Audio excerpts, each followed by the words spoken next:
Rose Wars. Let's talk about Black Rose Wars.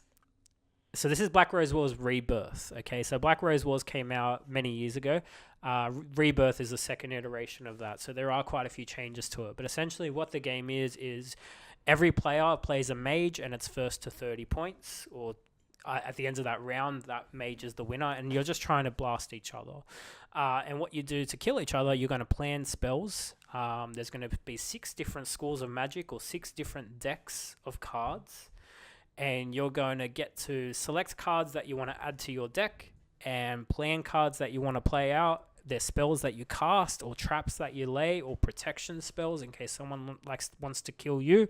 And you just try and kill the other mages. Once they die or you die, you go back and you respawn, and the game just keeps going until someone gets to 30 points. That's a really dumbed down version of the game, right? It's kind of got that Res Arcana feel in the sense of that you have a limited deck that you... I say that... Sorry, that's the wrong way. No, you're constantly adding to your deck. Yeah. But you are constantly adding to it, but you do start with a very small deck. You're trying to upgrade the spells that you have to have the more powerful versions. You are also going to different schools of magic and adding stuff.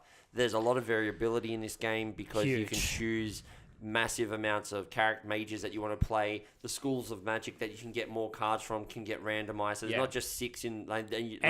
every mage is different. And there's so many mages in this game. And there's so much stuff going on. And so Ralph and I played a 2-player game of this with a computer player. Yeah, so the computer player is called the Avatar, and the Avatar, there's many different avatars. They all behave differently, and you can add them to a game to be an added player that could potentially win the match as well. Yeah, and so we played that. And look, I really enjoyed it. But my main criticism was, oh man, I actually do think this would be much better at 4. And then you guys played a 5-player game of it, and how was it? It was really good. Yeah, I really enjoyed the 5-player game. So also, when you cast a spell in the game, there's something called an instability cube, or you cause instability when you cast magic in the room, and the room, once it hits a certain quota, gets rebuilt, and you dish out victory points to people that get first or second amount of instability in that room. And then each room has a power effect, like an ability. But when it flips, after there's so much instability caused and the room is rebuilt, it gets stronger and different at times as well. Those abilities could be like, hey, get 1 gold, cause 1 extra damage. No, we found a room that just causes everyone to lose a point. Yeah, absolutely. And so when he says instability, to activate that room's ability, literally all you do is cast a spell in that room. And then once you cast a spell, you can use the room's spell. Walk in. You just walk in. Is it? Yeah. Oh, it is. Yeah. There are some spells that can do that, but most of the time you just walk in, My memory of the game was Damien doesn't get it. Somehow Damien's winning. Oh, Damien starts to get it. Now he's really winning. Now Damien lost. Hold on. Everyone else realizes that Damien gets it. Damien's 10 points in the lead in a game to 30. Someone turns around and says, we really need to bring Damien back. Damien gets handed these 2 hexes, and that crippled the game. Oh, yeah. So there is a school of magic where you can hex a mage, and it's practically a permanent disability or debuff. So the first hex I got was every time I respawn, I take 2 hits from basically the Black Rose entity. The Black Rose entity, which is this constant entity. It's a living entity in the game. That's in the game. And the cool thing about the Black Rose entity, just quickly, is that because it can do damage and because it can influence rooms, it can take points away from other players, and that can be really crippling. Where only 3 of the 5 players at the table will get points, whether it be for killing a mage or controlling a room. If a Black Rose entity happens to tie one of those players, like if you can't, like the points are rounded down. So if you can't evenly half the points, or if the points end up 0, because the Black Rose entity took some points away from you, you don't get anything. Yeah, and it can be really brutal. So anyway, I'm starting every round on 8 health instead of my usual 10. And the only way I can get rid of this hex is by visiting one of 2 rooms that are nowhere near my starting point. On the opposite side of the board. Twice. Yeah. Okay, that's one. And then on top of that, a round later, our friend Anthony, who's sitting to my left, he just laughs when he says, "You gotta love this hex." Hands me another hex. To slow your movement speed or something? No, even better. Even better. he says basically the only way I can get rid of this hex is by getting killed and respawning again, and I had to do that twice. So the thing I was avoiding to do, I then had to do, and the reason why we had to do it which basically tied into his build strategy. Yeah. He was spawning these mummies. The pharaohs, the yeah. pharaohs. I like the pharaoh that he's... These were powerful. Yeah, go on. Yeah, and so the way these work, and this is just one of the many summons in the game. And they're all each individual pieces of plastic, which came in the box. Which wild the amount of content in this box. It's very nice. Is that the pharaoh's attack strength is based on the number of players that have hexes. So it was in his favor to just hand out hexes to everyone. Yeah. He just happened to find the right ones for me. And that honestly, I mean, I know on the mic it might sound like I'm a bit dirty about it. I'm really not. Like, I thought it was a brilliant play. I just want to say I loved the game, though. I did a really cool play with the pharaohs, and I wasn't even playing the pharaoh cards to do it. It was basically someone killed my evocation, the summon I had on the map. And then I had a trap that was laid out saying when your summon dies, respawn another summon that's on the map. So I could summon a pharaoh that could punch for 5, and then activate it in the same turn. And then I did that, but I hit, I think, Anthony, that triggered his trap. So like, there was quite a few moments in our game where we kept triggering a protection spell of some kind. We kept having to interrupt each other's moves. There was a moment where Damien cast a spell on me that moved me to a room that triggered someone else's trap. That's what we missed in the 2-player game. Because in a 2-player game, there's only us 2 laying traps for each other. The actual... The avatar does that too. The one that we played rarely had any board interaction. Really. And that's what I wanted, because you explained the game. It's like, it's a mage battle, and we're going to be battling each other for points. And it didn't really feel like a battle, because it felt like that we were just kind of running around the place. The 5-player version, granted 5 players, a lot of people will say 5 players isn't ideal. They'll say 4 players is the ideal player count for this game. I personally didn't have an issue, and I feel like it'll only get faster as we play it more. Yeah. What was really cool about it is I had a spell and I could kill potentially one of 3 people, and I had a strategic decision as to who do I kill in that moment. That didn't happen in a 2-player game. No. So it turned into more of a strategy game at a higher player count. And for those listening, by strategy, he just meant it was either Damien or not Damien. Well, I chose not Damien. Only and once. But that play, I won the game, but it may have been on that because that caused me to tie on trophies. Yeah. And get some of those points. Yeah, I think there was a point in the game where we all realized the value of defensive spells and traps and such. And that was scary. And that's when it's like everyone's going, yeah, I'm going to play this, and I'm just going to move over here, and then I'm going to prepare a trap. And we just went, well, I'm not going near you. But the thing is, the traps can trigger just by you moving into a room. Of a specific color. But what I liked about it as well is you pick if you want to trigger your trap or not. You don't have to. That's right, yeah. I do love that, because like someone could move into a green room that everyone looks at you like, huh? And you go, oh, that's what happened. Hamish moved 2 rooms to attack me. And then Anthony said to Hamish, I need you to be oddly specific as to which room you walk through. But the thing is great. What could be great as well, that like, if Ralph moved into a green room, I could go, nah. And then Damien goes, well, I'm just going to walk into this green room. Sorry, you just struck my trap. Yeah, that's what? right. What? No, because it might serve you better to hit the other person. Right. Yeah. Like, it's a super silly game that has a lot going on. Yep. And I was worried that some of the fun would be lost, because I've played games before that, heaps of plastic and stuff like that, and they are intended to be silly, but they just turn out to be a chore, or turn out to be just, hey, it looks really pretty, isn't it great? Yeah.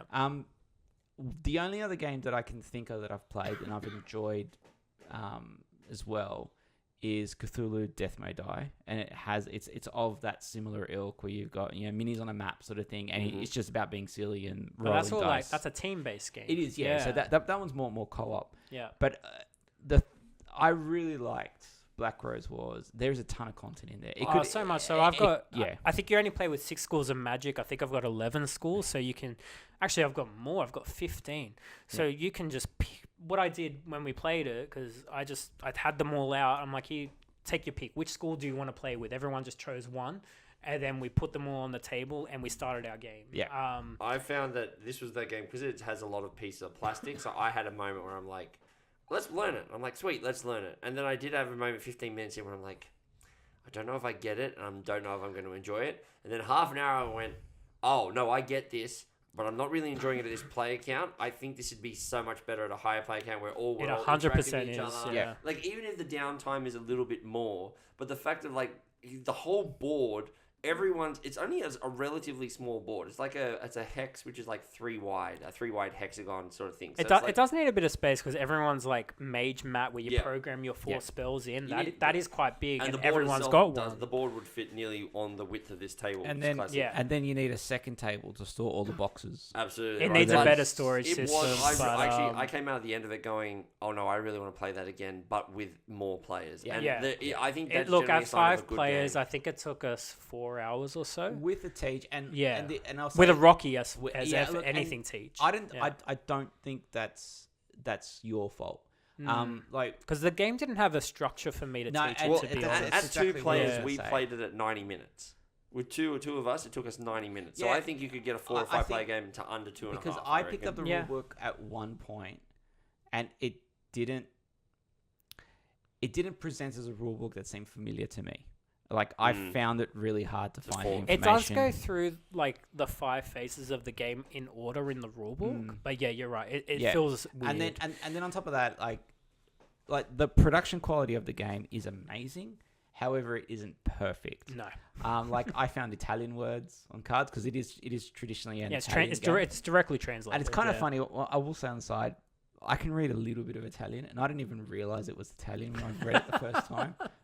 My brain just went, that's English. And then it wasn't until I read it again, I got, no, that part's Italian. Yeah, actually. I was really surprised because they did work really hard to do that because Yeah. that was a main complaint of the first iteration of the game. And I will say, just with this though, like this is one of those games that I think screams for community-made player aid, and I'm sure one will come. Oh, I'm gonna make it and myself if it's not out. I think if this game just came with like probably a 2-sided A4 player aid, you print off a couple of those, hand them out to players, you'd be up and running in 20 minutes. Yeah. It's odd. It does have a reference sheet for each player. Yeah. It is a lot of text. Yeah. Not every symbol is there, if despite there being a lot of symbols there. So that's quite confusing. And when you gave it to me, I was very similar. I was like, I kind of get what this is telling me, but there are so many symbols, and they're also very small. Like it's a lot of information jam packed into a very small amount of space. And you don't need to know all of them. No, you don't. No, you don't. And that was the thing that, and I think that's actually what helped me a little bit at the beginning of the game, was because I completely smooth brained into the game. Same. I just went, I don't care about these symbols until I need to care about them, and that's it. Which was pretty much from the get-go. Basically, yeah. But I tell you what, the strategy, like during our game, I think I was the only player for most of the game to get a forgotten spell, which is a really powerful spell that you only cast once. And I put it in my quick slot so I can cast it at any time on my turn. It was just deal 4 damage to everyone. Doesn't matter where they are, as long as they're not in their cell. Just deal 4 damage to everyone. I was just waiting for the right time to maximize the points off this card. Never happened. No. I was waiting for that opportune moment, and it just didn't come my way. Wasn't going to happen to me. People messed with my plans. Yeah, so I had a fantastic time playing that. I played the game solo twice. I played 1-2 with Nee, and I was on the cusp of maybe I get rid of it, to be honest.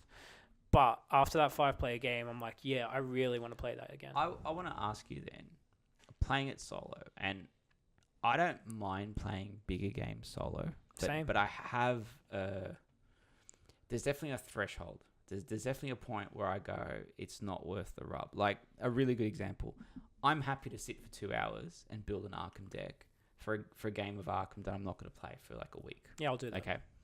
I will set up Voidfall, which is a game I will talk about later in a future episode. Absolutely. I was absolutely enamored with the game.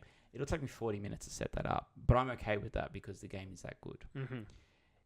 Is Black Rose Wars one of those games where it's worth the setup for the solo experience? So I've only done it with one avatar. Yep. So it's just me versus the one other.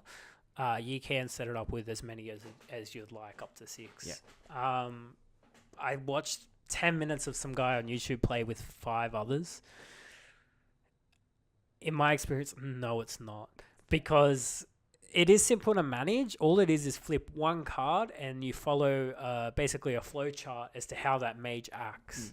Okay, so if you had like 3 other avatars, you just work out which one it targets, you do its special effects, and it might even just say, okay, this has a trap spell, so if it hits it, I flip the card and I see what the trap was. Like, that sort of stuff.